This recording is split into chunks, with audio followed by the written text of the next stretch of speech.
Hello everybody and welcome to another Transformers third-party upgrade review. This is the second item from those guys at DNA Design. It's their DK-02. It's the Fortress Maximus upgrade kit. Now this kit is suitable for the Titans Returns, Fortress Maximus, the Retail, San Diego Comic-Con and the Takara Tomy version. Quick look around the box. We've got the head. We've got some parts of the legs there, hands on the other side, and looking at the back of the box we've got all the accessories. We've got these nice two big cannons, we've got the articulated hands, and we've got the adapters which go on Cerebro to give him a much more kind of toon appearance to the Fort Max head. Now this is part one of their upgrade. They're also doing an upgrade kit for the feet as well. Which gives Fortress Maximus ankle tilts. I honestly can't wait to get that one. But for now, let's take a look at this set. Let's crack it open. Here it is, out of the cardboard box. We've got these two nice big cannons here, and these are the Cerebro's legs. And then we have the hands. Now you're going to need a screwdriver. There isn't one included, but we're going to need to take the joints off Cerebros to put these new legs on. Right, get your Cerebros out, and you want to remove this screw here and this screw on both legs. Split the legs apart and take both sections out. Grab each of these legs and just remove the pin section which is included. We can then tab the leg in like so, that fits in nicely, and then put the pin section in. We can then close this section off like so, and then we've got a foot and a heel spur section. Do that with both legs. And there we have Cerebros, or Emissary, depending on what you want to call him. There we have him all transformed up. It's a very good colour match to this section here and these sections here. It's a very similar colour, and the silver detailing along here as well. Very in keeping with the silver paint apps. Not a fan of kind of these open sections here on the feet, but you know, beggars can't be choosers. I suppose I could probably flip those around and have the legs working vice versa, but the whole idea is to have this detailing on the outside of the leg. They fit really nicely, nice and snug, and it's nice to have those pins push in as well, so we don't have to put the screws back in. Now, of course, he's still fully transformable up into Fortress Maximus head, so we flip this section up. We can bring this section around like so. You want to bring these sections up to this position, and when we bring this toe up, you've got this section facing to the front. We can then transform the rest of him up like we normally would, bending the feet over at the back. These sections are just going to come in, and that's going to tab in on the side here. And we're just going to turn these back toes like so. And there we go. Let's just open up these sections here. Nah, that's much nicer, isn't it? That looks really good with the grey sections there. Nice detailing on there. Very in keeping with the rest of the body. Kind of hides away all of the blue as well. That's a good improvement in my opinion. We can now bring the head in.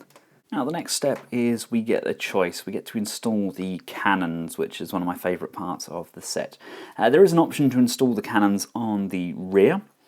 Basically, to do this, there's a groove here and a tab there. You can just come around the back and you can just slide that section in there like so and up like that. You can then just attach the cannons by tabbing those into those circular tabs and having the cannons on the back like that. I personally don't like the way that that looks, each to their own, but for me, Fortress Maximus needs to have these on his hips. Now for the installation of the cannons in his normal mode, there's no need for those additional accessories. You've got these two pins here, and there's two holes on the side of Fort Max. We can just bring those in, and we can just line those up, push and tab those sections in, and there we have him with his cannons on his side there, and we can just extend those out fully as well. Now you can't really hide these away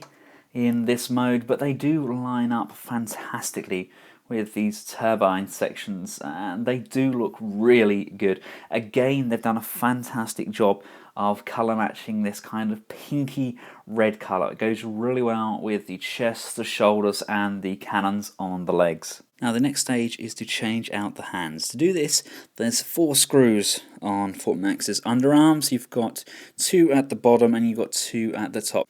With the forearms open, you can clearly see that this hand is connected via this port. Just get rid of those, bring in the new hand and just slide that into exactly the same spot.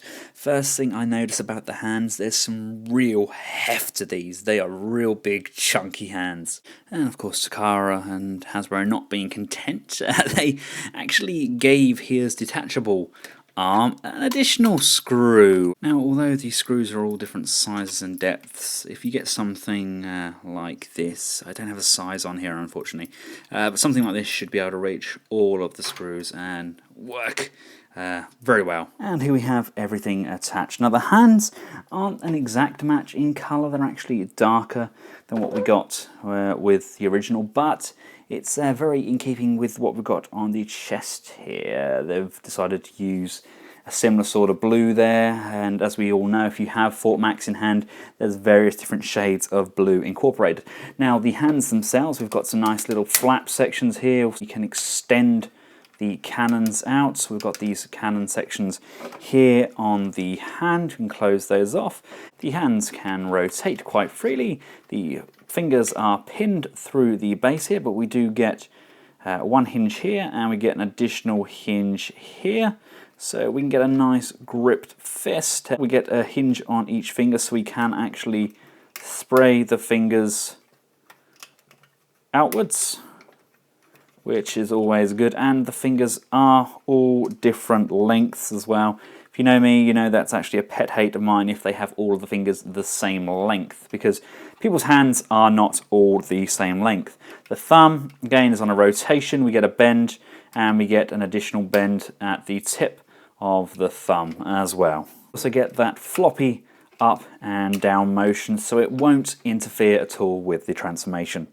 So there we have it. It's the upgrade kit from DNA. Now there's a nice big groove on the inside of the hands, much the same as we've got with the original, although it is much tighter, so we can have him holding his guns or sword, and you don't even have to have any of the fingers attached. It just pegs in extremely tightly and very securely.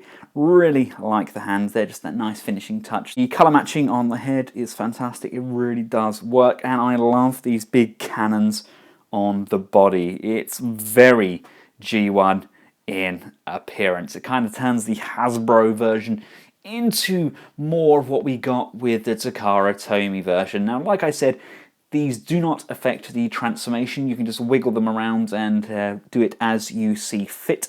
I will be getting the feet upgrades in when they come out, and that, I'm not sure if that's going to affect the transformation. I hope it doesn't, but giving this guy ankle tilt would be absolutely fantastic.